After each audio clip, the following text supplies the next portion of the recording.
ভাইরা আমার, এই মাসটার যেমন আল্লাহ পাকের দরবারে গুরুত্ব রয়েছে, এই মাসে আয়োজিত নবী দিবস মাহফিল গুলো অনেক বরকতময়। যদিও কিছু মানুষ এই নবী দিবস নিয়ে নানান কথা বলে বেড়াচ্ছে। শাহ আব্দুল হক মহাজেরে মক্কি রহমতুল্লাহ আলাইহে তিনি লিখেছেন, রাসূলুল্লাহ সাল্লাল্লাহু আলাইহি ওয়াসাল্লামের হায়াতে জিন্দেগিতে হযরত আব্দুল্লাহ ইবনে আব্বাস রাদিয়াল্লাহু আনহু বিশ্ব নবী দিবস উদযাপন করেছেন। আল্লাহ রাসূল ওই মাহফিলে হাজির হয়েছেন এবং রাসূলুল্লাহ মাহফিলে যারা হাজির হয়েছে সকলের জন্য রাসূল বললেন, এদেরকে সুপারিশ করা, শাফাত করা আমার জন্য ওয়াজিব হয়ে গেছে। বলুন সুবহানাল্লাহ। একটু মন খুলে বলা যাবে না সুবহানাল্লাহ? ওই কিতাবে উল্লেখিত আছে, হযরত আবু দারদা রাদিয়াল্লাহু আনহু তিনি নবী দিবস উদযাপন করেছেন রাসূলুল্লাহর হায়াতে জিন্দেগিতে।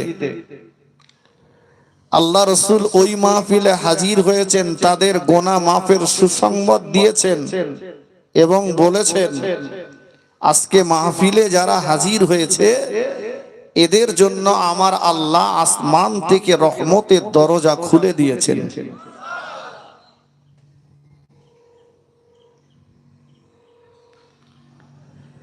শুধু তাই নয়, আল্লাহ নবী জানিয়ে দিয়েছেন, যে মহল্লাতে বিশ্ব নবী দিবস উদযাপিত করা হয়, যে এলাকাতে, যে গ্রামে বিশ্ব নবী দিবস উদযাপিত করা হয়, ওই মহল্লাবাসীর জন্য সুসংবাদ রাসূলুল্লাহ জানিয়ে দিয়েছেন। ওই মহল্লা থেকে আল্লাহ পাক আসমানের বালাগুলো আসমানে উঠিয়ে নেন, জমিনের বালাগুলো জমিনে দাফন করে দেন।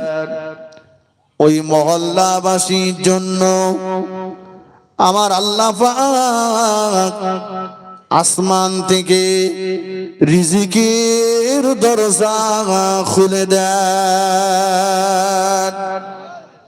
মন খুলে বলুন সুবহানাল্লাহ। আহলে সুন্নাত ওয়াল জামাতের আকীদা হলো, এই সমস্ত মাহফিল গুলোতে আমার রাসূলুল্লাহ রূহানি হালতে হাজির হতে পারেন। বলুন সুবহানাল্লাহ। এই কমিটির দেওয়া সাবজেক্টে আমি যাব, তার আগে বলি, এই মাস আমার রাসূলুল্লাহ একজন সাহাবাকে আমার রাসূলুল্লাহ সাল্লাল্লাহু আলাইহি ওয়াসাল্লামকে একজন সাহাবা জিজ্ঞাসা করলেন, ইয়া রাসূলুল্লাহ, আমরা দুনিয়াতে আপনি বেঁচে আছেন, আমরা আপনার কাছে সুখ দুঃখের কথাগুলো বলি, হুজুর আপনার ইন্তেকালের পরে আমাদের অভাব অভিযোগ সুখ দুঃখ কোথায় জানাবো? আল্লাহ নবী বললেন, ও বাবা সাহাবী শোনো, হায়াতি খায়রুল লাকুম ওয়া মামাতি খায়রুল লাকুম। আমি রাসূলুল্লাহ আমার দুনিয়ায় বেঁচে থাকাটা তোমাদের জন্য যেমন কল্যাণকর, আমার ইন্তেকালের পরে জীবনটাও তোমাদের জন্য কল্যাণকর। একটু জোরে হবে না? দুটো প্রমাণ দেব, অন্যদিকে যাব। কার জন্য কষ্ট করে বসে আছেন?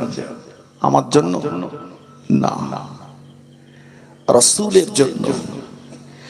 গোটা পৃথিবীর মানুষেরা কেউ যদি আমার নবীর নামে দরুদ না পড়ে, কেউ যদি আমার নবীর নামে সালাম না পড়ে, কেউ যদি আমার নবীর নাম না করে, কেউ যদি নবী দিবস না করে, আমার নবীর কি কোনো ক্ষতি হবে? কথা বলেন। ওয়াজ বোঝার জিনিস, শুধু শোনার জিনিস না। গোটা পৃথিবীর মানুষেরা সবাই যদি মনে করে তাদের বাড়িতে বাড়িতে একটা করে নবী দিবস করবে, আমার নবীর কি কোনো লাভ হবে? হবে না। আমরা যদি দরুদ না পড়ি রাসূলের কিছু হবে? কত লোক তো বলে আমরা সালাম কিয়াম করব না। তুমি কি মনে করলে নবীর খুব ক্ষতি হয়ে যাচ্ছে? যে আল্লাহ বললেন ইন্নাল্লাহা ওয়া মালাইকাতাহু ইউসাল্লুনা আলান নবী, আমি এবং আমার ফেরেশতারা আমার নবীর উপরে দরুদ সালাম প্রেরণ করে থাকি। জোরে বলুন। কোরআন হাদিসের কোন জায়গায় দেখাতে পারবেন আল্লাহ বলেছে বান্দা তোরা নামাজ পড়, আমি আল্লাহও নামাজ পড়ি? আছে? বান্দা তোরা রোজা রাখ, আমি আল্লাহও রোজা রাখি। বান্দা তোরা হজ কর, আমি আল্লাহও হজ করি। বান্দা তোরা যাকাত দে, আমি আল্লাহও যাকাত দিই। কোথাও বলেননি। কিন্তু আল্লাহ দরুদ সালামের বেলা বললেন আমি এবং আমার ফেরেশতারা আমার নবীর উপরে পড়ি, তোমরাও পড়ো। জোরে বলুন। তাহলে আমরা না পড়লে রাসূলের ক্ষতি হবে না, আমরা পড়লেও রাসূলের লাভ হবে না। এবার এখানে একটা প্রশ্ন, তাহলে আমরা করছি কেন? আমরা করছি আমাদের জ্বালায়, আমাদের ভালোর জন্য। আমাদের ভালোটা কি? আল্লাহ বললেন কুল, হে নবী আপনি জগৎবাসীকে বলুন ইন কুনতুম তুহিব্বুনাল্লাহ, কেউ যদি আমি আল্লাহ আমাকে পেতে চাই, আমার নৈকট্য আমার সান্নিধ্য অর্জন করতে চাই, ফাত্তাবিউনি ইউহিব্বুকুমুল্লাহ, সর্বপ্রথমে যেন আপনাকে ইত্তেবা করে। হে রাসূল আপনাকে বাদ দিয়ে আমি আল্লাহ আমাকে পাওয়া যাবে না। আমরা করছি এজন্য নবী যদি খুশি হয় তো আল্লাহ খুশি হবে। জোরে বলেন। তাই তো নাকি? নবী খুশি হলে কে খুশি হবে? আর আল্লাহ খুশি হলে কি হবে? গুনাহ মাফ হবে। আল্লাহ খুশি হলে জান্নাত পাওয়া যাবে, আল্লাহ খুশি হলে জাহান্নাম হারাম হবে। তাই তো নাকি? আসুন, নবী বললেন আমার বেঁচে থাকাটাও কল্যাণ করে, আমার ইন্তেকালের পরের জীবনটাও কল্যাণ করে।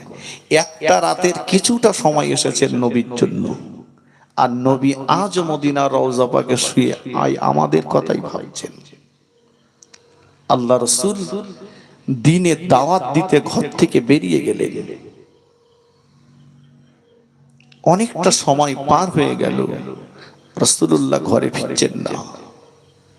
আপনারা তো কয়েক ঘন্টা বসে আছেন, নবী ঘরে ফিরছেন না।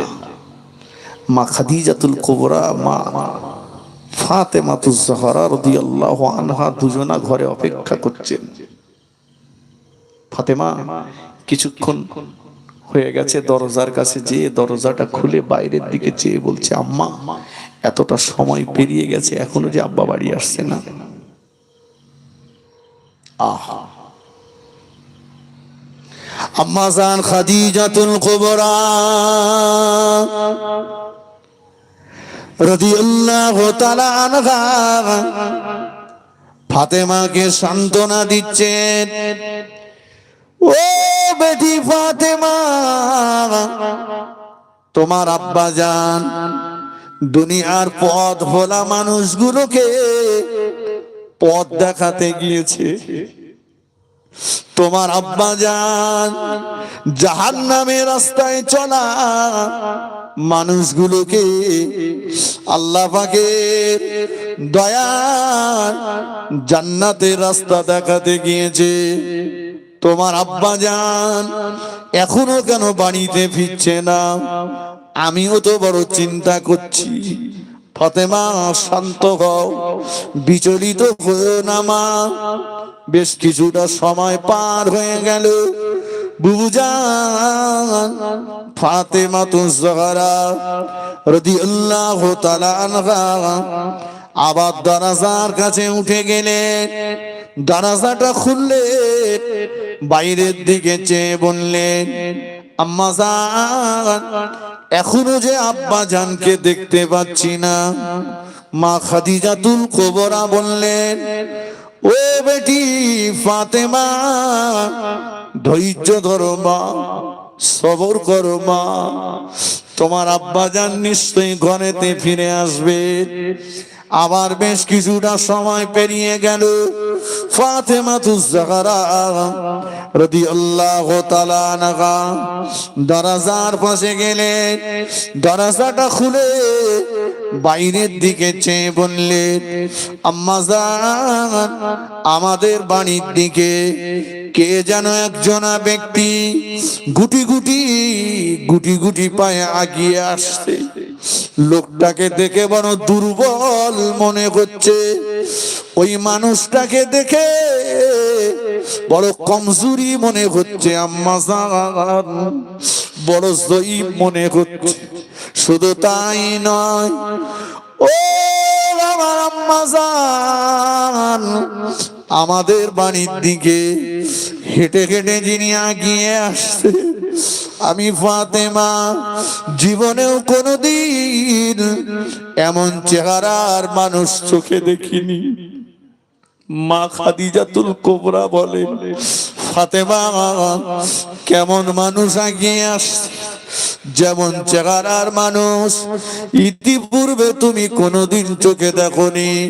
ফাতেমাতুজ জাহরা বললেন, ও আমার আম্মাজান, আমাদের বাড়ির দিকে গুটি গুটি পায়ে যিনি আগিয়ে আসছে, ওনার গোটা চেহারাটা লাল লাল চেহারার মানুষ, এমন লাল রঙের মানুষ আমি ফাতেমা ইতিপূর্বে কোনোদিন চোখে দেখিনি।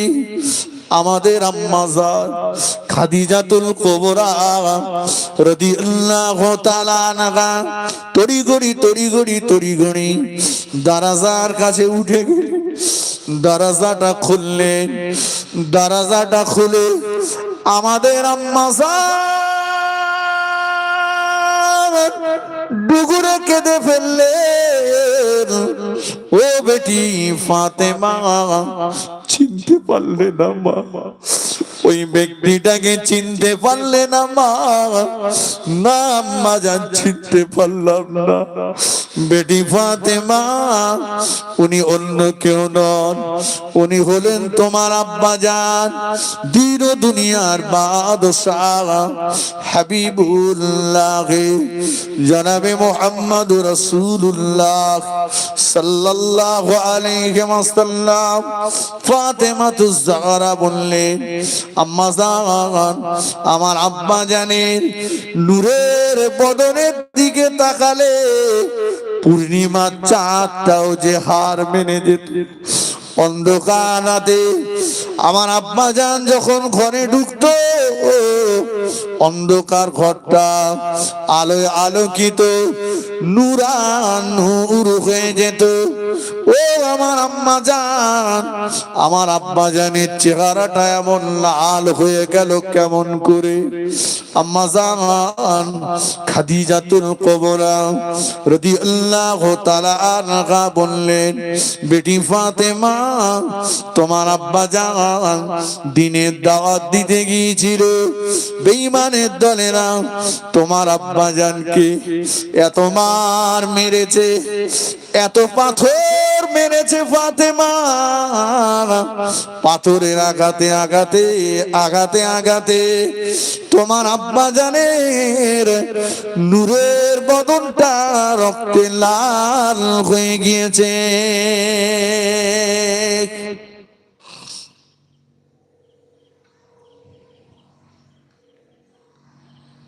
আম্মা জান খাদিজাতুল কুবরা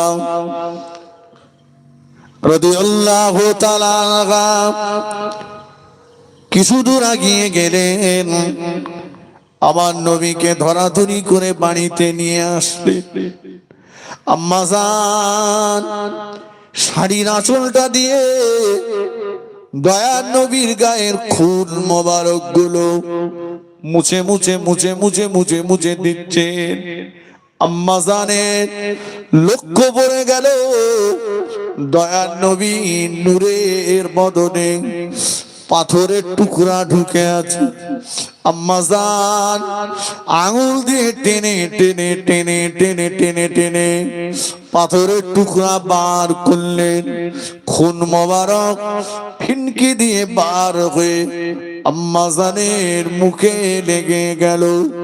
আম্মা জান ডুগুরে ডুগুরে কাঁদতে লাগলেন। ওরে মক্কার বেঈমানের দলেরা, এ আবু জাহাল, আবু লাহাব, উতবা সাহেবা, কে আছিস বললাম? আমি খাদিজা, আমার টাকা নিয়ে ব্যবসা করিসনি। আমি খাদিজা, আমার টাকা নিয়ে বড় লোক হসনি। আমার টাকা নিয়ে ব্যবসা করলি, আমার টাকা নিয়ে বড় লোক হলি, আর আমার গরিব স্বামীকে ধরে তোরা এত মার মারলি। দয়ার নবী আমাদের আম্মা জানের মুখে হাতটা লাগিয়ে দিলেন। বলো না খাদিজা, এমন করে বলো না। ফাতেমাতুজ জাহরা রাদিয়াল্লাহু তাআলা আনহা দুটো হাত আল্লাহ পাকের দরবারে তুলে কাঁদতেছেন। আল্লাহ পাক, আমার আব্বা জান আর জীবনে কোনোদিন কারো গালে অন্যায় ভাবে চড় মারিনি। আমার আব্বা জান জীবনে কোনোদিন প্রতিবেশীর হক নষ্ট করিনি। ও পুরাণ আমিন, আল্লাহ পাক আমার আব্বা জান জীবনেও কোনোদিন এতিমের মাল আত্মসাৎ করিনি, গরিবের সঙ্গে দুর্ব্যবহার করিনি। ও রব্বুল আলামিন, আল্লাহ পাক আজকে আমি ফাতেমা, আমি আমার আব্বা জানকে দেখে চিনতে পারি না। দয়ার নবী আমার ফাতেমার হাত থেকে নামিয়ে দিলেন। ও বেটি ফাতেমা, বদদুয়া করো না মা, বদদুয়া করো না। কিয়ামতের ময়দানে আমি রাসূলুল্লাহ ক্ষত বিক্ষত চেহারা নিয়ে কিয়ামতের ময়দানে আমি রাসূলুল্লাহ মারের আঘাতের চিহ্নগুলো নিয়ে আল্লাহ পাকের শাহী দরবারে দাঁড়িয়ে যাব। আল্লাহ পাককে বলবো, আল্লাহ পাক আমার এক একটা মারের দাগের বিনিময়ে আমার লক্ষ লক্ষ গুনাহগার উম্মত উম্মতিকে মাফ করে দিতে হবে। ও বেটি ফাতেমা, এক একটা মারের দাগের বিনিময়ে আল্লাহ পাকের কাছ থেকে আমার লক্ষ লক্ষ গুনাহগার উম্মত উম্মতি দিগের জীবনের গুনাহকে মাফ করিয়ে নেব। জোরে বলতে পারলেন না সুবহানাল্লাহ? একটু মন খুলে বলুন সুবহানাল্লাহ। নারে তাকবীর, নারে তাকবীর। আমরা একটা রাতের কিছুটা অংশ বসে আছি। আমি বলেছি দুটো প্রমাণ দেব, দুটো। নবী বলেছেন আমার জীবনে বেঁচে থাকাটা কল্যাণকর, আমার ইন্তেকালের পরের জীবনটাও তোমাদের জন্য কল্যাণকর।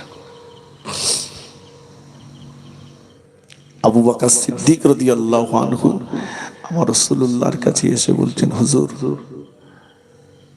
আমি একটু শ্বশুর বাড়ি যাব।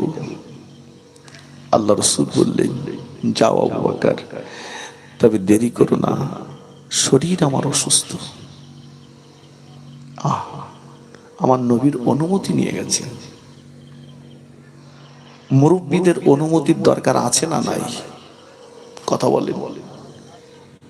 এই নবী দিবসের মাহফিলে আল্লাহ জানেন অনেক জলসায় যেতে পারিনি। আমার আব্বা 25 দিন মতো হসপিটালে আছে, খুব কষ্টে।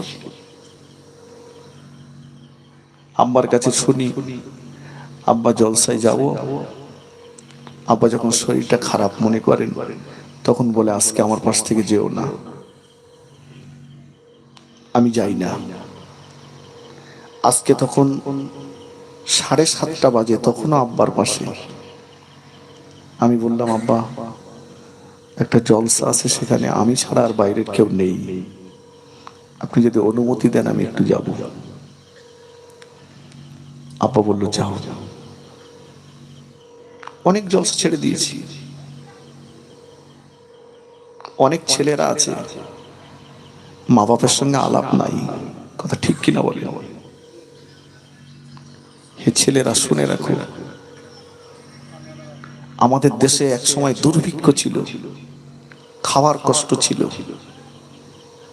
আমি কোনো বড় লোকের ঘরের ছেলে না। আমার আব্বা ছোটবেলা পরের বাড়ি রাখালি করেছে। আমার আব্বা যান পরের বাড়ি মেনদারি করে আমাদেরকে মানুষ করেছে। আমাদের দেশে আগে দুর্ভিক্ষ ছিল, খাওয়ার কষ্ট ছিল, কথা ঠিক কিনা মুরব্বীরা? জবের আটা মাইলো ভুট্টা খেয়ে কত কষ্ট করে তারা বাচ্চাদের ঘরে মানুষ করে গেছে। আজকে ছেলে টাকার মুখ দেখে মা বাপের কথা ভুলে গেছে। মা বাপকে ভুলো না, ওস্তাদকে ভুলো না, পীরকে ভুলো না। তবে সবচাইতে বেশি দরজা হচ্ছে মা বাপের। মা বাপ খুশি তো আল্লাহ খুশি, মা বাপ খুশি তো আল্লাহ খুশি। মা বাপের দিকে লক্ষ্য রাখবে। আমার রাসূলুল্লাহ অনুমতি দিলেন, যাও, তবে যেন দেরি করো না। আবু বকর সিদ্দিক চলে গেলেন, এদিকে আমার রাসূল ইন্তেকাল করলেন। আহা, সাহাবীদের ভিতরে কান্নার রোল পড়ে গেছে, যারা এক মুহূর্ত নবীকে না দেখলে থাকতে পারতেন না। হযরতে বেলাল রাদিয়াল্লাহু তাআলা আনহু মদিনার মসজিদে নববীর কোণে বসে বসে কাঁদছেন। ওগো নবী সাহাবীরা, ওগো নবী সাহাবীরা, ও নবী পাকের সাহাবীরা, তোমরা যেন আর আমাকে দিতে বলবে না। আমি বেলাল আর কোনদিন আযান দেব না। আমি যখন আযান দিতাম, আশহাদু আন্না মুহাম্মাদার রাসূলুল্লাহ, যখন বলতাম আমি বেলাল, আমার দয়ার নবীর দিকে দেখতাম, কলিজাটা আমার ঠান্ডা হয়ে যেত। নবী নাই, আর যেন আমাকে আযান দিতে বলবা না। আমি বেলাল আর আযান দেব না। ওসমান গনি রাদিয়াল্লাহু তাআলা আনহু বসে বসে কাঁদছেন। কে আর বলবে দানের কথা? কে বলবে আমাকে আর দানের কথা? ওমর রাদিয়াল্লাহু তাআলা আনহু তলোয়ারটা নিয়ে বেরিয়ে পড়েছে। এ মদিনাবাসীরা, কেউ যদি বলে নবী ইন্তেকাল করেছে, আমি ওমর তার ধরার গর্দানটা আলাদা করে দেব। আবু বকর সিদ্দিক রাদিয়াল্লাহু তাআলা আনহু পাগলের মতো কাঁদতে কাঁদতে কাঁদতে কাঁদতে আমাদের আম্মা জান আয়েশা সিদ্দিকা রাদিয়াল্লাহু তাআলা আনহার কাছে হাজির হয়ে গেলেন। এসে দেখে আল্লাহ নবীকে একটা চাদর মুড়ি দিয়ে শুইয়ে রাখা হয়েছে।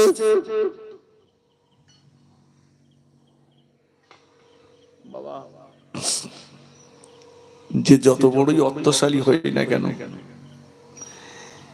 একটা কাপড় মুড়ি দিয়ে শুতে হবে, কথা ঠিক কিনা বলে? এখন রক্তের তেজ রয়েছে, ক্ষমতার বল রয়েছে, গরম আছে টাকার, মরণের কথা মনে হয় না, এখন চোখে পানিও আসে না, কিন্তু কাঁদবো একদিন, একদিন কাঁদবো, যেদিন আমার আপনার কান্না শুনবার মতো কেউ হবে না। কিতাবের ভিতরে এসেছে, আমি আমার গল্প বানানো বলছি না। আমি আপনি যেদিন মারা যাব, ও নওজোয়ানেরা, ও যুবকেরা, শুনে রাখো, আমি আপনি যেদিন মারা যাব, আমি আপনি যেদিন মরে যাব, এই গ্রামে মসজিদে মাইকে ঘোষণা হয়ে যাবে, অমুক ইন্তেকাল করেছে, অমুক মারা গিয়েছে, অমুক ইন্তেকাল করেছে, অমুক মারা গিয়েছে। সবার মুখে একটাই কথা, জানাজা কখন হবে? সবার মুখে একটাই কথা, জানাজা কখন হবে? সারাটা জীবন ধরে যাদের জন্য আমি ছুটেছিলাম, মাঠে ঘাটে রোদ বৃষ্টিতে পড়েছিলাম, সারাটা জীবন যাদের পরনার কাপড় আমি কিনে দিয়েছিলাম, যাদের গায়ের জামাটা আমি কিনে দিয়েছিলাম, ওরা এসে আমার পরনার কাপড়টা খুলে নেবে, গায়ের জামাটা খুলে নেবে। আহারে, একটা কাপড় মুড়ি দিয়ে মসজিদ থেকে খাটিয়াটা এনে, তক্তাটা এনে খাটিয়ার উপরে শুইয়ে দেবে। আমার টাকায় তৈরি করা খাট, খাটের থেকে আমায় রাতেই নামিয়ে দেবে। আরে, আমার পয়সায় তৈরি করা বালিশ আমার মাথায় আর লাগাতে দেবে না। অনেক উপার্জন করে, অনেক টাকা উপার্জন করে একটা গোসলখানা বানিয়েছিলাম, টালি লাগিয়েছিলাম, পাথর বসিয়েছিলাম, দামি দামি ট্যাপ শাওয়ার লাগিয়েছিলাম। এটা আমার জীবনের বিদায়ী গোসল, এটা আমার জীবনের শেষ গোসল।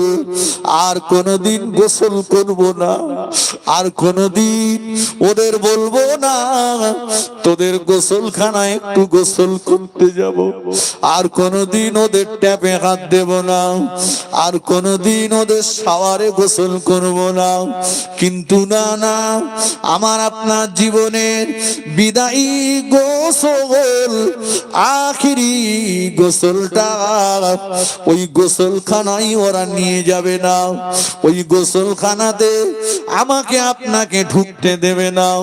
বাড়ির বারান্দাতে অথবা বাড়ি নানাচে কানাচে কাপড় দিয়ে ঘিরে আলাদা একটা গোসলখানা বানানো হবে।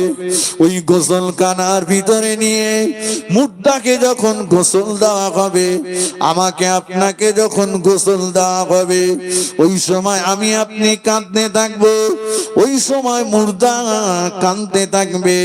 ও আমার গোসল দিতে আসা ব্যক্তিরা, ও আমার গোসল দিতে আসা ব্যক্তিরা, আমার গায়েতে জোরে জোরে পানি ঢেলো না, আস্তে আস্তে পানি ঢেলো। জোরে জোরে নাড়াচাড়া দিও না, আস্তে আস্তে নাড়াচাড়া দাও।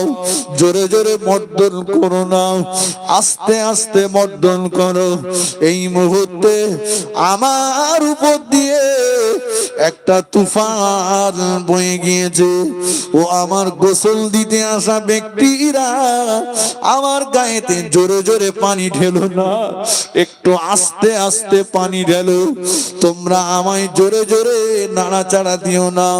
কিন্তু না না, সেদিনের কান্নার আওয়াজ কোন গোসল দেওয়া ব্যক্তিরা শুনতে পাবে না। গোসলটা দেওয়া হয়ে যাবে, ঘরে আমার অনেক লুঙ্গি আছে, জামা আছে, পাঞ্জাবি আছে, গেঞ্জি আছে, প্যান্ট আছে, শার্ট আছে। কোনদিন আর বলবো না ও কচির মা আমার লুঙ্গিটা আমায় দাও, আমার প্যান্ট, আমার জামা, আমার পাঞ্জাবিটা আমায় দাও। আর কোনদিন পরবো না নূতনটা বার করে দাও। দেবে না, দেবে না, দেবে না। খাটিয়ার উপরে সাদা কাফনের কাপড়টা বিছানো থাকবে, ওই কাফনের কাপড়ের উপরে আমাকে আপনাকে শুইয়ে দেবে। কাফনের কাপড়ের উপরে শুইয়ে দিয়ে কাফনের কাপড়টা যখন মুড়তে থাকবে, ও ওই সময় মুদ্রা কাঁদতে থাকবে, ওই সময় আমি আপনি কাঁদতে থাকবো। ও আমার কাফন পরাতে আসা ব্যক্তিরা, মুড়ে দিও না, ঢেকে দিও না, মুখ দিও না, ঢেকে দিও না, তড়িগড়ি করে আবার মুখের দিকে কাফনটা বেঁধে দিও না। ও আমার কাফন পরাতে আসা ব্যক্তিরা, একটু দাঁড়াও, একটু দাঁড়াও, মরে দিও না, ঢেকে দিও না। ওই দেখো আমার জনম দুঃখিনী মা আমার পাশে দাঁড়িয়ে জর করে কাঁদছে। আমি যে আমার মায়ের কলিজার 32টা নারী ছেঁড়া সন্তান, আমাকে একটু আমার মাকে দেখতে দাও, আমার আম্মাকে একটু আমায় দেখতে দাও।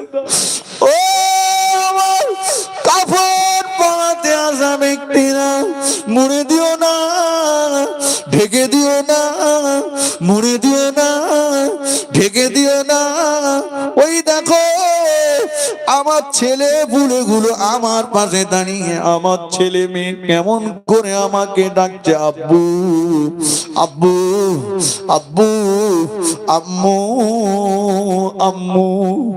আর কোনদিন ওরা কাউকে আব্বু বলে ডাকতে পারবে না, আর কোনদিন ওরা কাউকে আম্মু বলে ডাকতে পারবে না।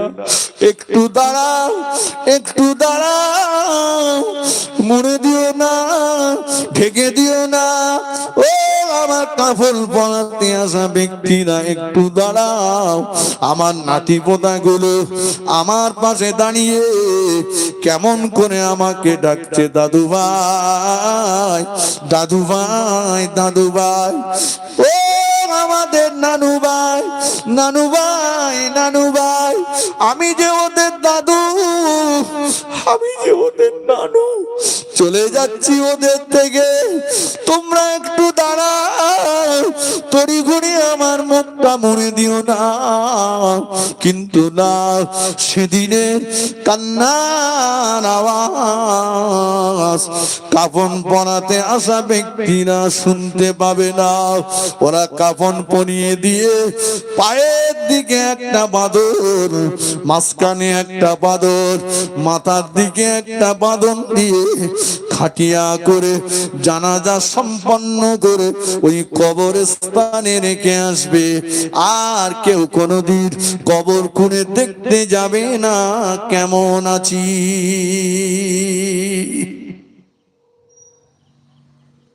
যাবে বাবা, কত সাদের বন্ধু, কত আদরের, কেউ যাবে না। কেউ বলবে না চলো কবরটা করে দেখে আসি, কবরের ভিতরে কোন অবস্থায় আছে। যাবে না, কেউ যাবে না। কি নিয়ে যাব কবরে?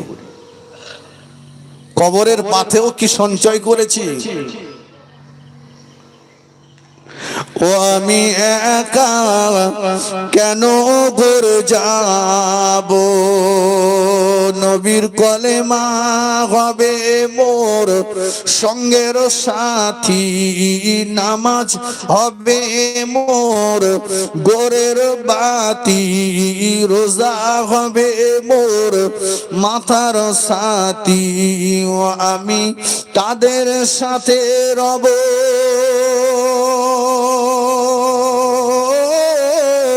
ও আমি একা কেন ঘরে যাব। আজরাইল যখন ধরবে কষে, মা বাপ পাশে কাঁদবে বসে। আজরাইল যখন ধরবে কষে, আপন জনেরা কাঁদবে বসে। ও আমি অবাক হয়ে রব,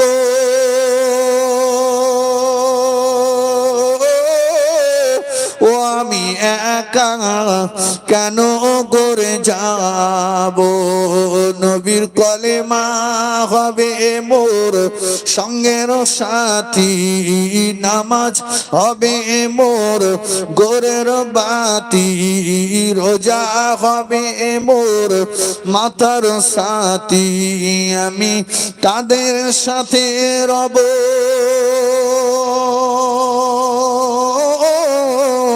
ও আমি একা কেন করে যাব, সাদ হবে মোর বাঁশের কাঠি, মাটি দিয়ে মুখ দেবে গো ঢাকি, সাদ হবে মোর বাঁশের কাঠি, মাটি দিয়ে মুখ দেবে গো ঢাকি, ও আমি ঠান্ডা হয়ে রব,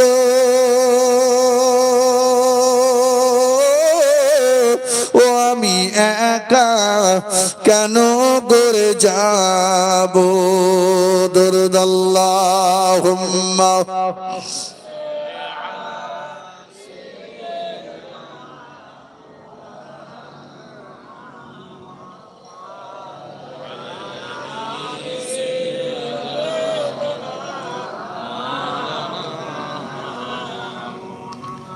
আমি আপনাদেরকে যে কথা বলছিলাম, সিদ্দিক আকবর এসে দেখেন আল্লাহর নবীকে একটা চাদর মুড়ি দিয়ে শুয়ে রাখা হয়েছে। অজ মনে আছে তো?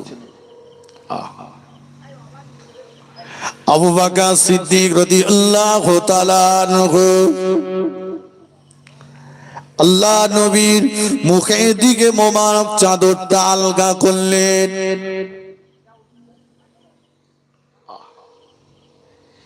ইয়া রাসূলুল্লাহ,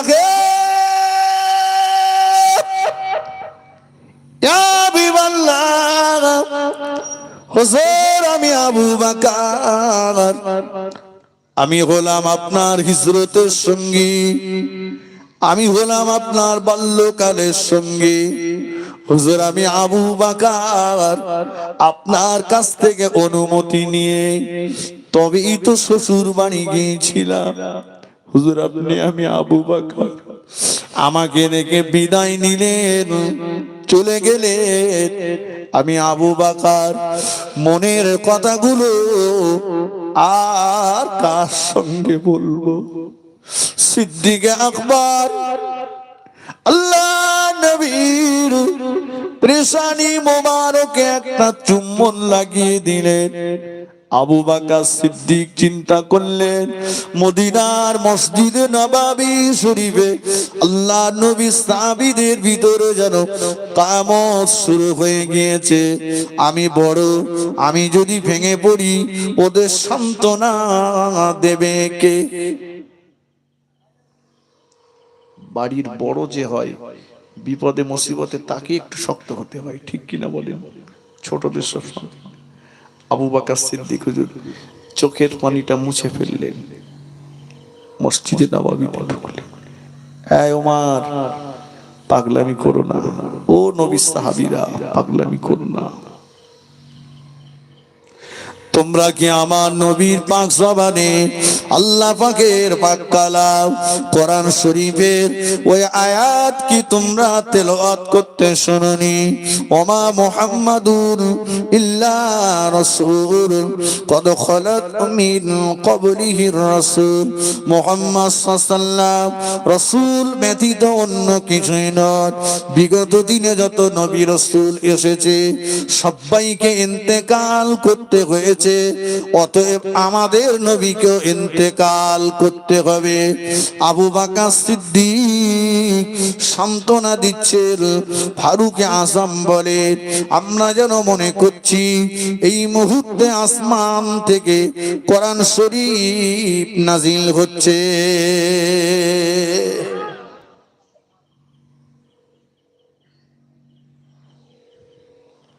আবু বকর সিদ্দিক সবাইকে সান্ত্বনা দিচ্ছে। আবু বকরের চোখে পানি নাই, কিন্তু এবারে যে একটা কঠিন পালা মুহূর্ত, আমার নবীকে কবরের মাটিতে নামাতে হবে।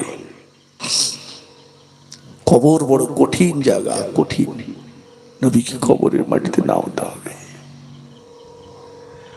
ও আল্লাহ নবীর কবরে কোন কেতাবে এসেছে তিনজন সাহাবী নেমেছিলেন, কোন কোন কেতাবে এসেছে আল্লাহ নবীর কবরে চারজন সাহাবী নেমেছিলেন। আল্লাহ নবীর কবরে মাথার দিকে নেমেছে। হযরতে ইবনে আব্বাস রাদিয়াল্লাহু তাআলা আনহু পায়ের দিকে নেমেছেন নবীর জামাতা হযরতে আলী রাদিয়াল্লাহু তাআলা। মাঝখানে নেমেছে আবুল ফজল আবুল কাসিম রাদিয়াল্লাহু তাআলা আনহু।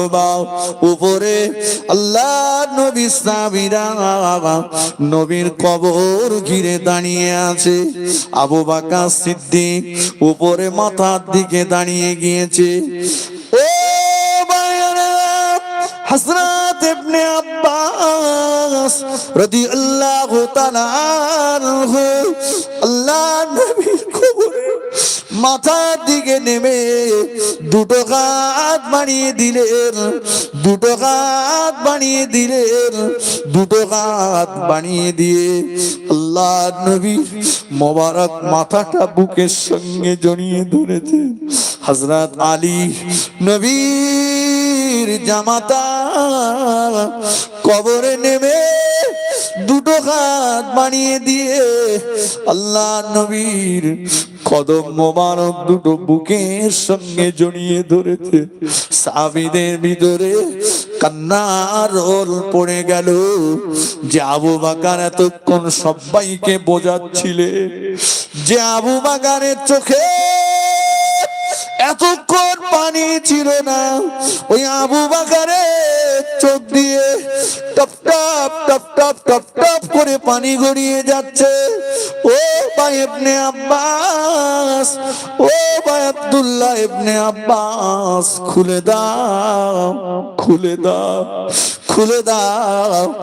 একটা বার আমার দয়ার নবীর মাথার দিকের কাফনের কাপড়টা খুলে দাও। ও ভাই আব্দুল্লাহ ইবনে আব্বাস, আমি আবু বকর নবীর বাল্যকালের সঙ্গী, আমি আবু বকর নবীর হিজরতের সঙ্গী, আমি আবু বকর নবীর সঙ্গে যাব বলে 6 মাস দরজার পাশে দাঁড়িয়েছিলাম। আমার মেয়ে আসমা ও নবীর জন্য দরজার পাশে দাঁড়িয়ে খাবার রেডি করে বসেছিল। নবী আমার তারুণ্যের সঙ্গী, দয়ার নবী চাঁদ মুখখানা একবার দেখিয়ে দাও, নবীর কাফনের কাপড়টা মুখের দিকটা আলগা করে দাও। হযরত আব্দুল্লাহ ইবনে আব্বাস রাদিয়াল্লাহু তাআলা আনহু আল্লাহ নবীর মাথার দিকে কাপড়ের বাঁধনটা খুলে দিলেন। রাসূলুল্লাহ মুখমণ্ডলটা বার করে দিলেন। আবু বকর সিদ্দিক ডুগুরে ডুগুরে কেঁদে ফেললেন। ও ইবনে আব্বাস, একটা বার দয়ার নবীর নূরের মুখটার দিকে চেয়ে দেখো, আমার নবী দুই চোখে দুই কোণে যেন বিন্দু বিন্দু পানি জমে আছে। আমার নবী ঠোঁট দুটি যেন বিড়বিড় বিড়বিড় করে। নবী যেন কবরের মাটিতে শুয়ে কি বলতে চাই রে আব্বাস, ও ইবনে কবরের মাটিতে শুয়ে বিড়বিড় করে কি যেন বলতে চাই। দেখো না, ইবনে আব্বাস বলেন, খোদার কসম করে বলছি, দয়ার নবীর নূরের মুখটার দিকে তাকালাম, দেখতে পেলাম নবীর দুই চোখে দুই কোণে বিন্দু বিন্দু পানি। দয়ার নবীর পবিত্র জবানের কাছে আমি আমার কানটাকে নিয়ে গেলাম, স্পষ্ট শুনতে পাই আল্লাহ নবী কবরের মাটিতে শুয়ে শুয়ে বলেন, রব্বি হাবলি ইয়া উম্মতি, আল্লাহ আমার গুনাহগার উম্মতের উপায় কি হবে? আল্লাহ আমার গুনাহগার উম্মতের উপায় কি হবে? আরেকটু জোরে বলেন সুবহানাল্লাহ, আরেকটু জোরে বলেন সুবহানাল্লাহ। নারে তাকবীর, দরুদ শরীফ, আল্লাহুম্মা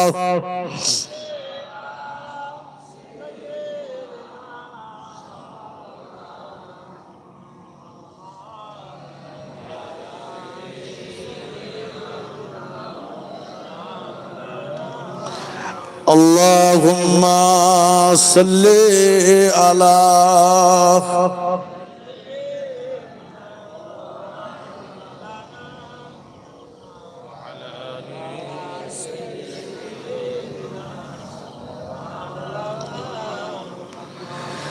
নবী রওজা শরীফ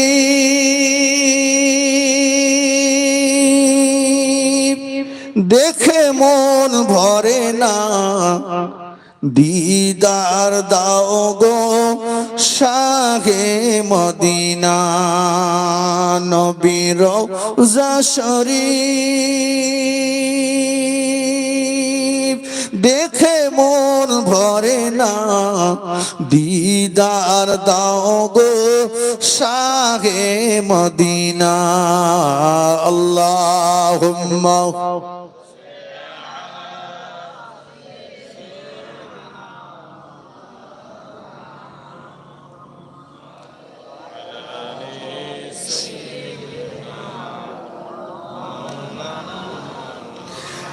আরশের মেহমান করেছেন আল্লাহ, কত শান কত মান মোর কামলিওয়ালা। ও গো মদিনাওয়ালা করে করুণা, দিদার দাও গো শাহে মদিনা। নবী রওজা শরীফ দেখে মন ভরে না, দিদার দাও গো শাহে মদিনা। আল্লাহুম্মা সাল্লি আলা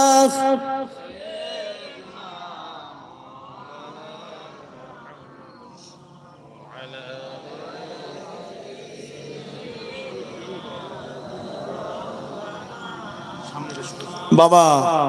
নবীর দেখতে মন চায় না, একটু কথা বলে, পিছনে জায়গা হচ্ছে না। ভাইয়েরা বললেন একটু যার যা সামনে জায়গা আছে যদি একটু আগিয়ে আসেন মেহেরবানি করে ভালো হয়। একটু আগে আসুন ভাই, আসুন আসুন আসুন আসুন আসুন।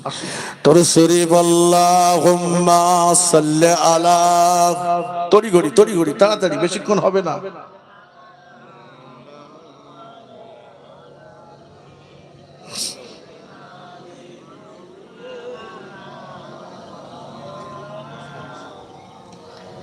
কি গো নবীর দেখার ইচ্ছা হয় না? একটু কথা বলে।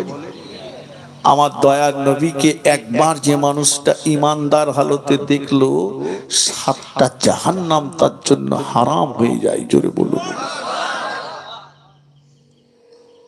একটা সাপ প্রসঙ্গে এসে যে একটা কথা বলছি, একটা সাপ ঈসা নবীকে শুনেছে আমাদের নবীর আগমনের কথা, বয়সটা তার কেতাবের ভিতরে এসছে 450 থেকে 500 বছর।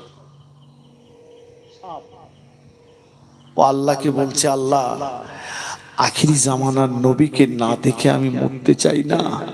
আল্লাহ আমাকে একবার আখিরি জামানার নবীকে দেখিয়ে দেবেন আল্লাহ। আমি আমার 2 নয়ন ভরে আখিরি জামানার নবীকে দেখতে চাই। আল্লাহ বলে, সাপ যা, আমি আল্লাহ তোর দাবিটা মঞ্জুর করে নিলাম। জোরে বলুন। আমরা কোনোদিন বলেছি আল্লাহ নবী দেখতে চাই?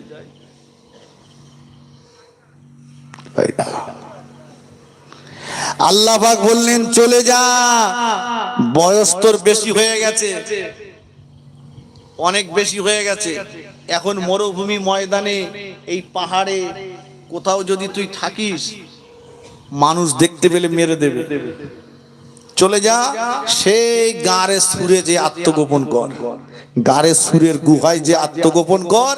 আমি আল্লাহ ওয়াদা করছি আমার নবীকে আমি তোর কাছে পৌঁছে দেব। দেখেছেন, আশা করলে পূরণ করার মালিক কে? আল্লাহ। আল্লাহ বলে যা আমি পৌঁছে দেব। লম্বা কথা, আবু বকর সিদ্দিককে নিয়ে আল্লাহর নবী ওই গারে সুরের গুহাতে গিয়েছিলেন। হাজী সাহেবরা দেখে এসেছেন, গিয়েছিলেন না? ওই গুহার মুখে কবুতরে বাসা বেঁধেছে, মাকড়সায় জাল বুনেছে।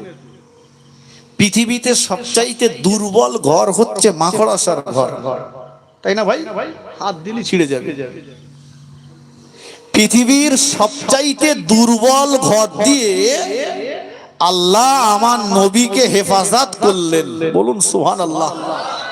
আর সবচাইতে দুর্বল প্রাণী, তাও আবার হ্যান্ডিক্যাপ, মশা দিয়ে আল্লাহ নমরুদের মতো শয়তানটাকে জাহান্নামে পাঠালেন। তাহলে আল্লাহ যদি ইচ্ছে করে মশা দিয়ে মারবে, আর আল্লাহ যদি ইচ্ছে করে মাকড়সা দিয়ে বাঁচাবে। শোনেন, কবুতরে বাসা বেঁধেছে, মাকড়সায় জাল বুনেছে। এই কবুতর আর মাকড়সা আমার নবীকে ভালোবেসেছে তো? যে ভালোবাসলে কিছু পাওয়া যাবে না, যাবে না? আল্লাহ পাক বললেন, কবুতর, এ কবুতর, আমার নবীকে মোহাব্বত করেছিস, আমার নবীকে ভালোবেসেছিস, আমার নবীকে মোহাব্বত করে গারে সুরের গুহাতে বাসা বেঁধেছিস। চলে যা, আমার নবীর ওসিলা করে আমি আল্লাহ তোকে বলে দিলাম, কিয়ামত পর্যন্ত আর কোনদিন তোর বাসা বাঁধতে হবে না, আর কিয়ামত পর্যন্ত কোনদিন আর তোর নিজের ঘর তোকে তৈরি করতে হবে না। নবীর জন্য ঘর বানালি, এটাই তোর জীবনের শেষ ঘর বাঁধা।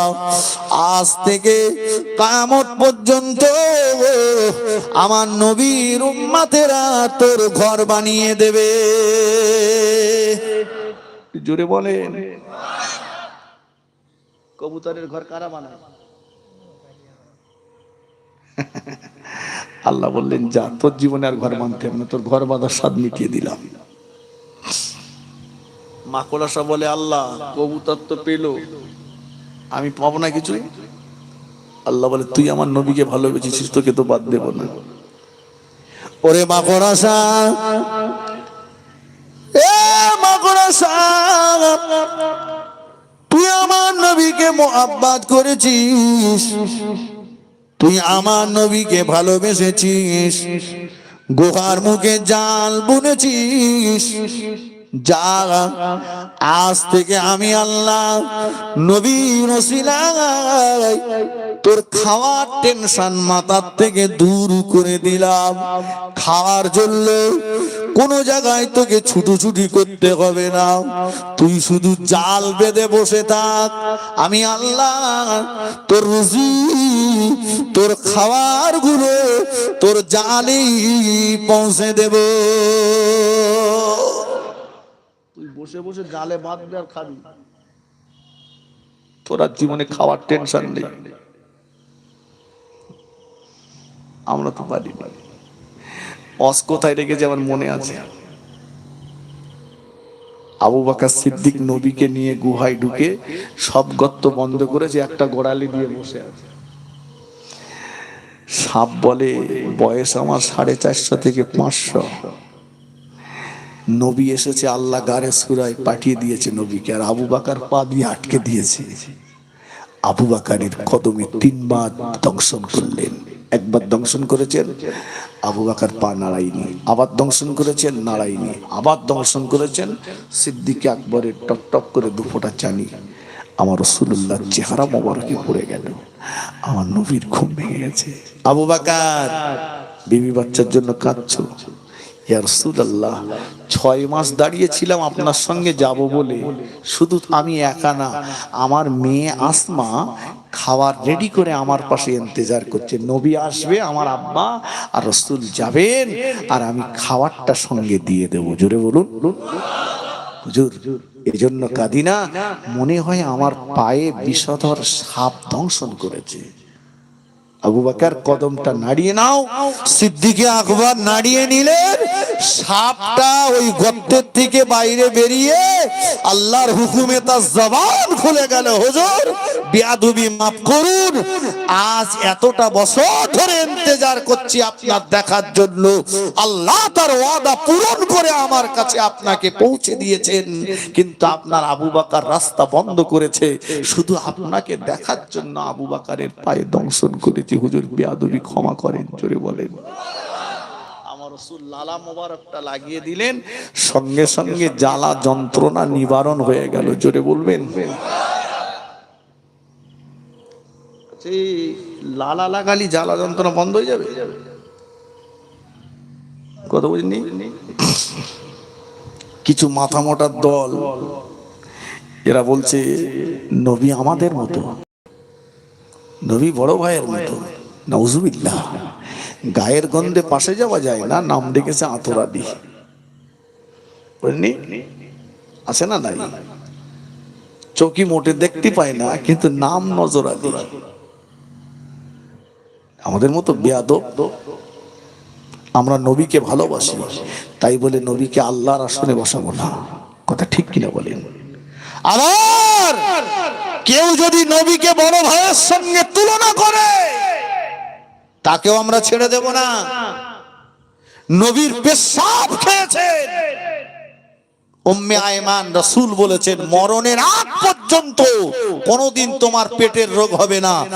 কিতাবের ভিতরে এসেছে, মাদারুজুন নবুওয়াত কিতাবে শাহ আব্দুল হক মুহাদ্দিস দেহলভী রাহমাতুল্লাহ আলাইহি লিখেছেন, তাই মরণের আগ পর্যন্ত আর উম্মে আয়মানের পেটের অসুখ হয়নি। জোরে বলুন। আমাদের পেশাব কেউ যদি 4 কাপের 1 কাপ ভুল বলে খেয়ে ফেলে, ওর পেটের রোগ হবে না জম্মের মতো সারবে? লজ্জা, দুঃখ, কষ্ট আমরা দিয়েছি। কথা বোঝেননি?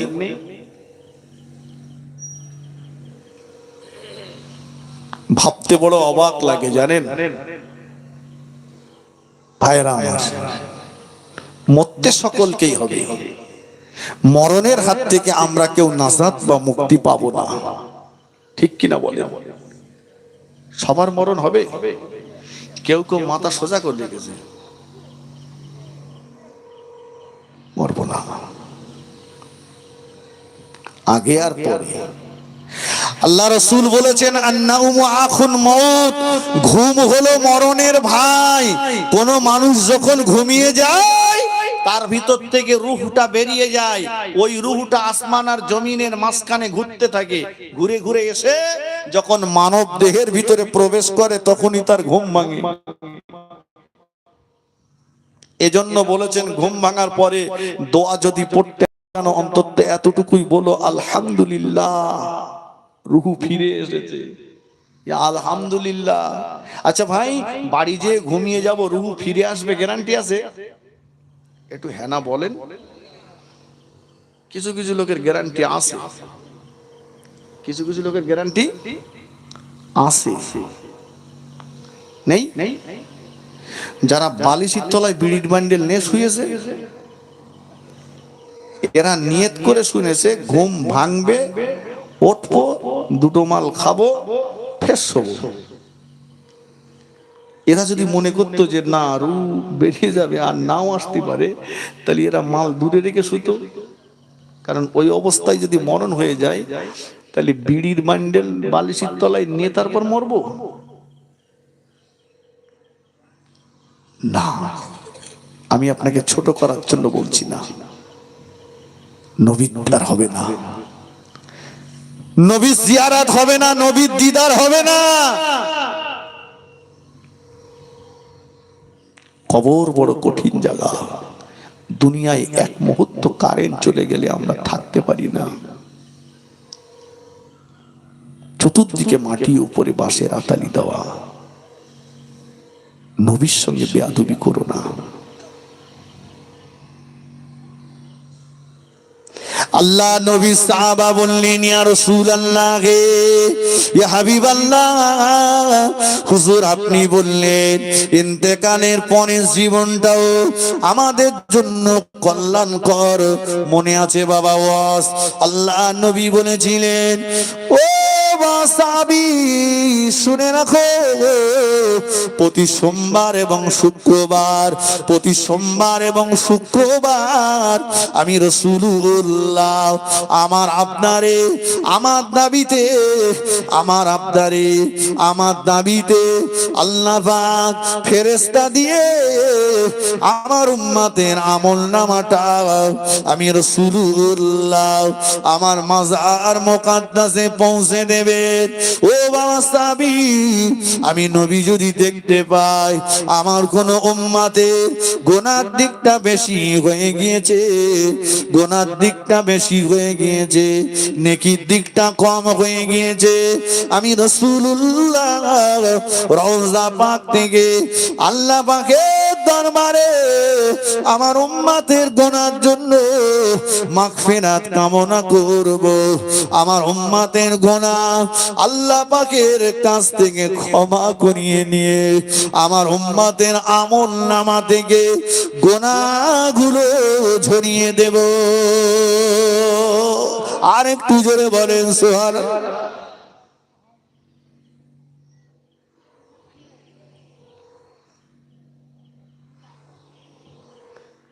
যে নবী এত উম্মত দরদি, জীবনে একটু চিন্তা করেন, সেই নবীকে দেখব। সুফি ফাতে আলী ওয়াইসি রহমাতুল্লাহ আলাইহি কলকাতা মানিকতলার জমিনে শুয়ে আছেন। দাদা হুজুর কেবলার পীর, যিনি চোখের পলকে পলকে নবীকে দেখতে পেতেন। বলুন সুবহানাল্লাহ। তাই তো তিনি রসুলের নামা পীর ছিলেন। শুধু তাই না, কেউ যদি ওনার হাতে হাত দিয়ে বায়াত হতেন, তার সঙ্গে আমার নবী মাকে দিদার করিয়ে দিতেন। জুড়ে বলুন।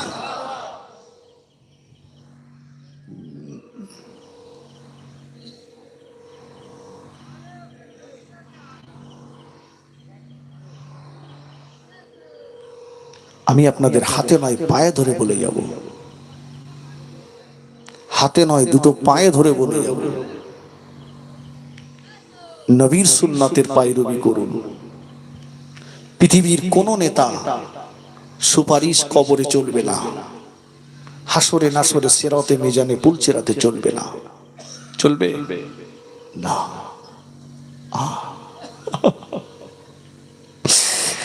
কবরের কিতাবের ভিতরে এসেছে আল্লাহ নবীর একজন উম্মত এত গুনাহগার, এত গুনাহগার, এত পাপী, আমার রাসূলুল্লাহ ওই উম্মতকে আল্লাহ পাকের দরবার থেকে মাফ করাতে পারছেন না। আরে কিন্তু আমার রাসূলুল্লাহ আমার দয়ার নবী দেখতে পেলেন উম্মতের মুখে দাঁড়িয়ে রয়েছে, উম্মতের মুখে দাঁড়িয়ে আছে আমার রাসূলুল্লাহ। ওই দাড়িটাকে সামনে নিয়ে বলবেন, আল্লাহ পাক, আল্লাহ পাক, ও রব্বুল আলামিন, আল্লাহ পাক, আমার উম্মতের মুখে আমি রাসূলুল্লাহ আমার সুন্নাত জিন্দা আছে, আমার উম্মত মুখে দাঁড়িয়ে নিয়ে কবরে এসেছে।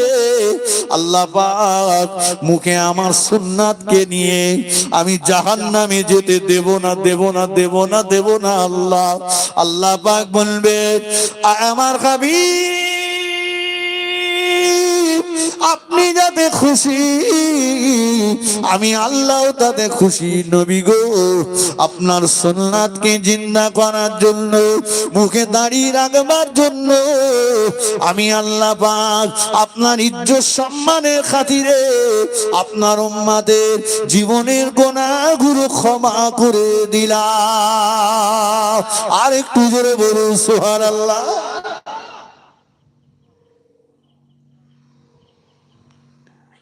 দাড়ি যদি রাখতে হয় নবীর সুন্নাতে দাড়ি রাখো, বিরাট কোহলির দাড়ি রেখো না। কত বুঝুনি, বিরাট কইলিন না। নবীর সুন্নাত রাখো, জিন্দা করো, নবীর সুন্নাত রাখো, জিন্দা করো। বুঝাবে আমার নবী সোয়া জাল লেগেছে, আল্লাহ দেবেন যে নবীর সুন্নাতের পায়রবি করি। ফিরে আসে,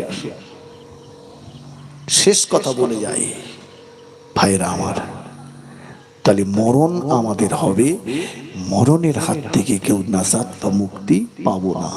মরণ কখন হবে আমরা কেউ জানি না, জানি কি না। তবে নবী বলেছেন ঘুমালেই রুহু বেরিয়ে যায়। আল্লাহ নবী নূরে জামানে বললেন লিমান আখিরু কালামিহি লা ইলাহা ইল্লাল্লাহ ফাদাখালাল জান্নাহ। আল্লাহ নবী বললেন ও আমার সাহাবীরা, যার জীবনের শেষ কথা হবে, যার জীবনের বিদায়ী কথা হবে লা ইলাহা ইল্লাল্লাহ, ওই ব্যক্তিটা আমার আল্লাহ পাকের দয়ার জান্নাতে চলে যাবে। আর একটু জোরে বলেন সুবহানাল্লাহ। এই যে আমরা মানুষ মরে গেলে সব রেসানি করি, লোকজন খেতে দেই, থানাসাদি বলেন, সব রেসানি বলেন, হয়তো এদিকে নাকি আমরা বিশ্বাস করি আমরা মুজাদ্দিদে জামানের সিলসিলার মানুষ, যে আমাদের পাঠানো সওয়াবে মৃত ব্যক্তিদের উপকার হয়, এই বিশ্বাস করি তো। জি, তো শোনেন, উপকার হয়, আমিও খাওয়ার পক্ষে, বিপক্ষে না। তবে এর দুটো শর্ত রয়েছে। কটা শর্ত বললাম? দুটো। এক নাম্বার শর্ত হলো যার রুহে সবরে সানি করা হবে। সবরে সানির বাংলা মানে হলো সওয়াব পাঠানো। যার রুহে সওয়াব পাঠানো হবে তাকে যাররা পরিমাণ হলেও ঈমান নিয়ে মরতে হবে। বোঝা গেছে কথা? তিনি যদি বেঈমান হয়ে মরেন আর আমি লক্ষ কোটি বার তার রুহে সওয়াব পাঠানিও, আমার পাঠানো সওয়াবে তার কবরে মার বন্ধ হবে না। বোঝা গেছে বাংলা কথা? দুই নাম্বার, যিনি সওয়াব পাঠাবে, এখানে কলমা শরীফ পড়া হয়, কলমা খতম আছে, 8টা কোরআন খতম আছে। না কলমা পড়া হয় তো, কলমা ধরে না, কলেমা মজলিস। চাচা কতটা পড়েছো? বলে 6000। চাচা তুমি? বলে 10,000। চাচা তুমি? বলে 35। চাচা তুমি? বলে লাখ মূর্তি যা বাকি আছে সব আমার। শুধু বলতে লাই লাই লা ইলাহা ইল্লাল্লাহ মুহাম্মাদুর রাসূলুল্লাহ সাল্লাল্লাহু আলাইহি ওয়াসাল্লাম একবার পড়লি 4000 নেকি হবে। জোরে বলেন সুবহানাল্লাহ। এই যা খানা সাদি কলেমা খানি যা সবরে সানিতে যাই দেখেছি, কত লোকের আয়োজন 1000, কিন্তু দোয়া করার সময় 100 লোক নেই। আপনারা দেখেন কি অবস্থা আমি জানি না। এইবার খাওয়ার সময় সেই কটা আগে এসে খাচ্ছে, যে কটা পেশাব করে পানি লাইনি, কলেমা পড়িনি, নামাজও পড়িনি, তারা কটা এসে আগের লাইনে বসে। মুসল্লিরা জায়গা পাচ্ছে না। কথা ঠিক কিনা বলে? ও বরচাচির কাছ থেকে কলেমা ধার করে খেতে গেছে, নিজেও পড়িনি। বলতে চাচি কলেমা পড়া আছে কিছু? কেন? বলে রহিম চাচা সবরেসানি বলল, আমার তো পড়ার সময় হয়নি। চাচি 2-1000 থাকে দিয়ে আমি ওটা লেটো দিয়ে আসি। তাহলে 2 নাম্বার শর্ত হলো যে সওয়াব পাঠাবে তাকে যাররা পরিমাণ হলে ঈমানদার হতে হবে। জি, যে লোকটা কলেমা পড়ছে সেই লোকটাই টোটো গাড়ির পিছনে লিখেছে শীত গ্রীষ্ম বর্ষা, টোটো গাড়ি ভরসা। যে লোকটা কলেমা পড়ছে লা ইলাহা ইল্লাল্লাহ, সেই লোকটাই হাতে তসবিহ নিয়ে বলছে খোকা কোন রকমে ওষুধের উপর বেঁচে আছি বাপ, 15 টাকা করে ওষুধ লাগে না খেলি মরে যাবো বাপ, ওষুধের উপর বেঁচে আছি। কোন বলতে খোকা লা ইলাহা ইল্লাল্লাহ, ওরে খোকা আমার ছেলের দুটো পয়সা ছিল বলে আমি কোন রকমে চলে যাচ্ছি, না তো আমার কোনো বাঁচার লাইন ছিল না খোকা। লা ইলাহা ইল্লাল্লাহ, খোকা মেম্বার একটু আমার দিক দেখে বলে আমি এখনো দুনিয়ায় রয়েছি, না তো আমার এই দুনিয়ায় বাস চলতো না। এ যে বলছে লা ইলাহা ইল্লাল্লাহ, এর কলেমা পড়া আর মুখ দিয়ে যেটা বলছে মিল আছে? আছে আছে?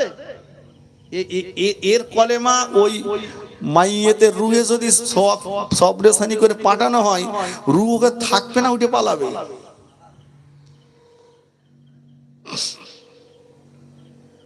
তাহলে দুটো কথা বলেছি। এক নাম্বার, যার রুহে সবরেসানি করা হবে তাকে সাররা পরিমাণ হলেও ঈমান নিয়ে মরতে হবে। চাচা, খুব কঠিন ব্যাপার, ঈমান নিয়ে মরব কি করে? আমাদের প্রকাশ্য শত্রুকে একটু জোরে বলেন, শয়তান। আল্লাহ বললেন, ইয়া বনি আদমা, হে আদম বংশধর, আল্লাহ তা'বুদু শয়তান, শয়তানের তাবেদারি করিস না। ইন্নাহু, নিশ্চয়ই সে, লাকুম, তোমাদিগের জন্য, আদুব্বুম মুবিন, প্রকাশ্য শত্রু। ভাই ডাক্তার বলেছে গরুর গোশত খাওয়া যাবে না, ডাক্তারখানায় বসে তওবা করে বাড়ি আসছে, আজ জীবনে গরুর গোশত ভিটাই তুলবো না। জি, সরকার বলেছে তোর বউটাকে নিয়ে আসতে হবে, ফটো তুলতে হবে দুজন পাশাপাশি দাঁড়িয়ে, না তো তোকে স্বাস্থ্য সাথীর কার্ড দেব না। সরকার বলছে তোর গিন্নিটাকে নিয়ে আসতে হবে, গ্রুপ লোন পার্টি বলছে তোর বউটাকে না পাঠালে আমি তোকে গ্রুপ লোনের লোন দেব না। আমি সেখানে বউটাকে পাঠালাম, যেটা মানলাম, ডাক্তারকে মানলাম, দুনিয়ার মেম্বারের কথা গুরুত্ব দিলাম, অথচ আল্লাহ বলেছে শয়তানের তাবেদারি করিস না, শয়তান তোদের প্রকাশ্য শত্রু। এর পরেও রীতিমতো আমরা শয়তানের রাস্তায় চলে বেড়াচ্ছি, ঠিক কিনা বলেন? আল্লাহ তো বলেই দিয়েছে শয়তান তোদের শত্রু, যাস না, ওর কথা শুনিস নে। কিন্তু ও মরণের সময় ঈমান লুটে নিতে আসবে, ঈমান লুটে নিতে আসবে। গল্প বলছি না, ও একটা মুহূর্ত ব্যক্তির ভিতরে এত পানির পিপাসা, পানির তৃষ্ণা, মনে হয় 7টা সমুদ্রের পানি সকিলে খেয়ে ফেলে দেব। আল্লাহ নবী বিবি আমাদের আম্মা জান আয়েশা সিদ্দিকা রাদিয়াল্লাহু তাআলা আনহা বলেন, ও নবী পাকের সাহাবীরা, আমার রাসূলুল্লাহর ইন্তেকালের সময়তে দয়ার নবীর মোবারক মাথাটা আমি আয়েশা আমার কোলের ভিতরে ছিল। আল্লাহ নবী মোবারক মাথাটা আমার কোলের ভিতরে ছিল। আমি আয়েশা, আমাকে আল্লাহ নবী বললেন, ও বিবি আয়েশা, পানির পেয়ালা নিয়ে এসো। পানির পেয়ালা নিয়ে আসা হলো। দয়ার নবী পানির পেয়ালাতে হাত মোড়ান, নিজের চেহারা মোবারক খানা মুছে নেন। পানির পেয়ালাতে হাত মোড়ান, আবার নিজের চেহারা মোবারক খানা মুছে নেন। আবার পানির পেয়ালাতে হাত মোড়ান, নিজের চেহারা মোবারক খানা মুছে নেন। আম্মা জান আয়েশা সিদ্দিকা রাদিয়াল্লাহু তাআলা আনহা বলে, সাময়িকভাবে আমি আয়েশা দেখতে পাচ্ছিলাম আল্লাহ নবীর কপাল দিয়ে দর করে ঘাম বাহির হচ্ছিল। আমার নবী বলেছিলেন, ও ইসরাঈল আলাইহিস সালাম, আমার মনে হচ্ছে তামাম উহুদ পাহাড়টা আপনি আমার বুকের উপরে চাপিয়ে দিয়েছেন। ভাই আজরাইল আলাইহিস সালাম বলেছিল, ইয়া রাসূলুল্লাহ, আপনার জানটা যত আসানের সঙ্গে কবজ করা হচ্ছে, এত আসানের সঙ্গে ইতিপূর্বে কারো জান কবজ করা হয় নাই। আমার রাসূলুল্লাহ যদি এমনটাই অনুভব করেন, আমার আপনার মরণের সময় কোন প্রকৃতির মরণ হবে। আহারে আহারে, ইবলিস শয়তান পেয়ালায় করে পেশাব করে নিয়ে এসে হাজির হয়ে যাবে। বান্দা আমি হলাম তোমার আল্লাহ, একবার তুমি বলো, একবার তুমি বলো লা ইলাহা। এই কথাটার মানে হলো নেই কোনো আল্লাহ। যেই না বান্দা বলবে, বান্দা বেঈমান হয়ে যাবে। শয়তানের পেশাব খেয়ে বেঈমান হয়ে বান্দা বান্দির মরণ হয়ে যাবে। শয়তান পেয়ালায় করে পেশাব করে হাজির হয়ে যাবে। ও মায়েরা আমার, শয়তানের ধোঁকা থেকে বাঁচবো কি করে? শয়তানের ধোঁকা থেকে বেঁচে ঈমান নিয়ে যাব কি করে?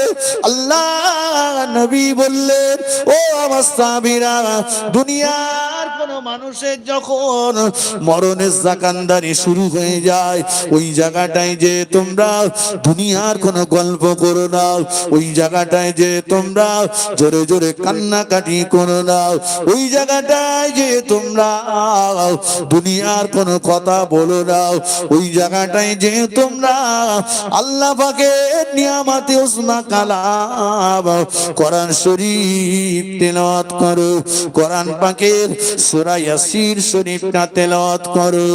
যে জায়গাটায় কোরআন শরীফ তেলাওয়াত করা হয়, ওই জায়গাটাতে আমার আল্লাহ পাকের রহমত নাজিল হয়।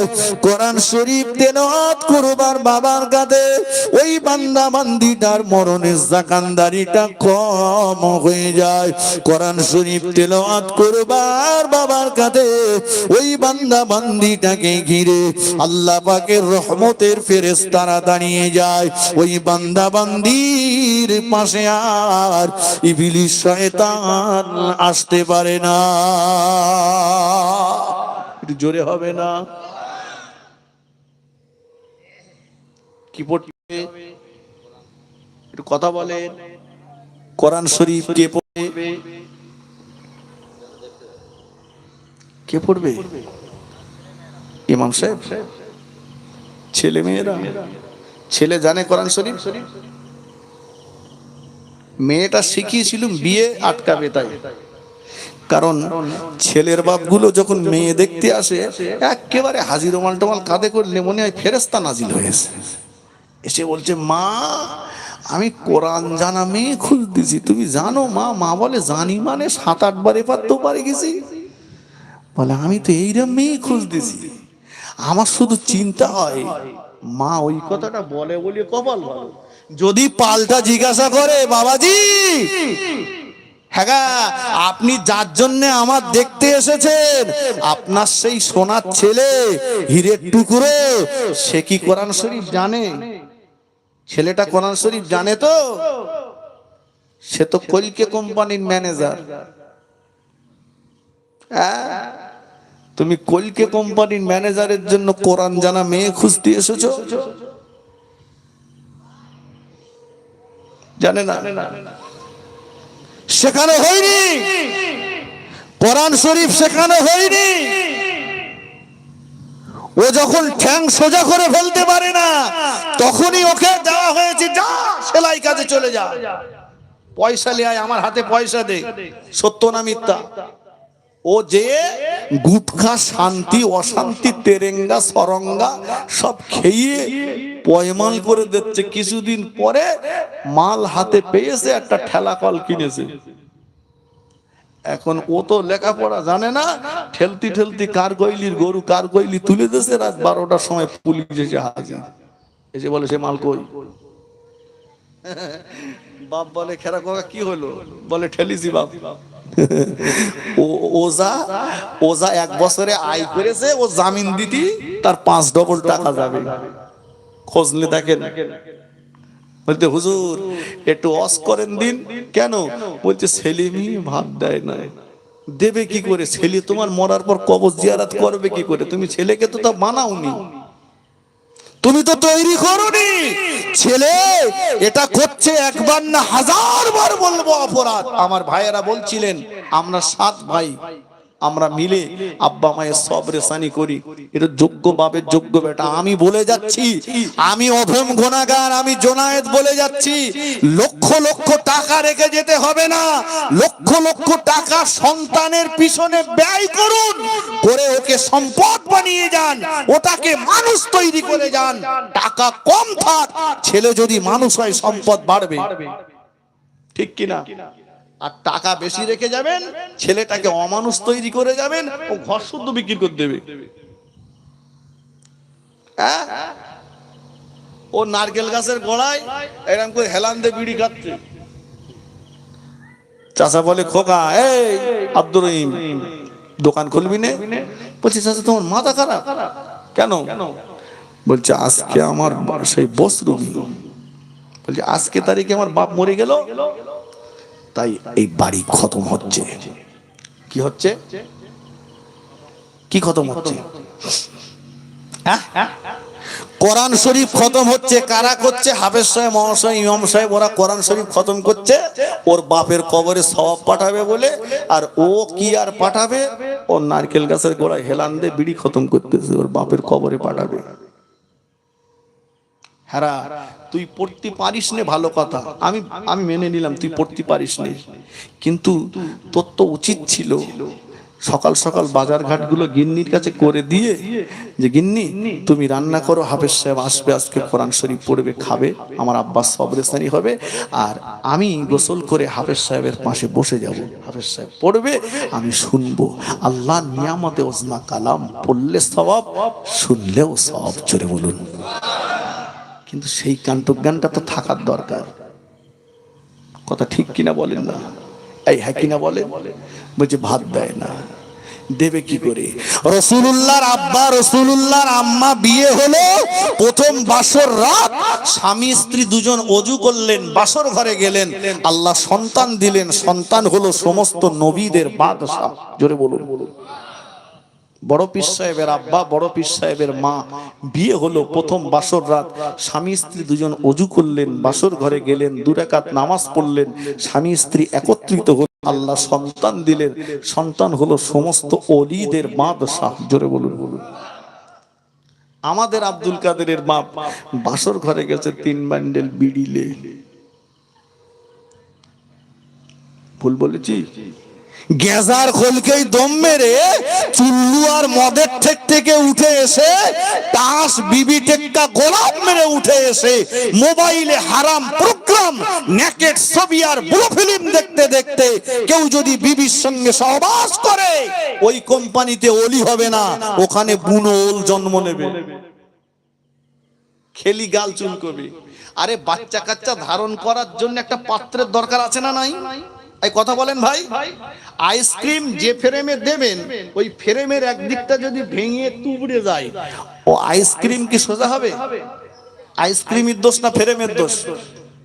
একটু কথা বলেন না। ফ্রেমের দোষ। নবীর মা আমিনার গর্ভে বাচ্চা, রাসূল যখন দুনিয়াতে ভূমিষ্ঠ হবেন, কটা কথা বলবো ভাই। নবীর মায়ের কাছে আল্লাহ 2 জন ধাত্রী পাঠিয়েছেন। একজন হচ্ছেন ঈসা আলাইহিস সালামের আম্মাজান মা মারিয়াম, আর একজন হচ্ছেন ফেরাউনের স্ত্রী আসিয়া। যে 2 জন মহিলাকে আল্লাহ নবীর মায়ের কাছে ধাত্রী হিসাবে পাঠিয়েছেন, এই 2 জন মহিলাকে কোনোদিন জগতের পরপুরুষ স্পর্শ করতে পারেনি। সুবহানাল্লাহ বলবেন? একটু মন খুলে বলেন। আমাদের মা চাচিদের আমরা সব 6টা 7টা 8টা 9টা করে ভাই বোন। ঠিক বলছি না ভুল বলছি? যে এই গত পরশুদিন একজনের সঙ্গে কথা হলো, এক মুরব্বী হাজী সাহেব, উনি বলছেন আমার 18টা বাচ্চা কাচ্চা, 18টা। তাই আমার কথা খারাপ মনে নেবেন না। আচ্ছা বলুন তো, আমাদের মা চাচিরা এত বাচ্চা প্রসব করেছেন, তাদের কোনোদিন হসপিটাল নার্সিংহোমে যেতে হয়েছে? একটু হ্যাঁ না বলেন। হয়নি। আচ্ছা, আমাদের মা চাচিদের যা পর্দা ছিল, আজও আমাদের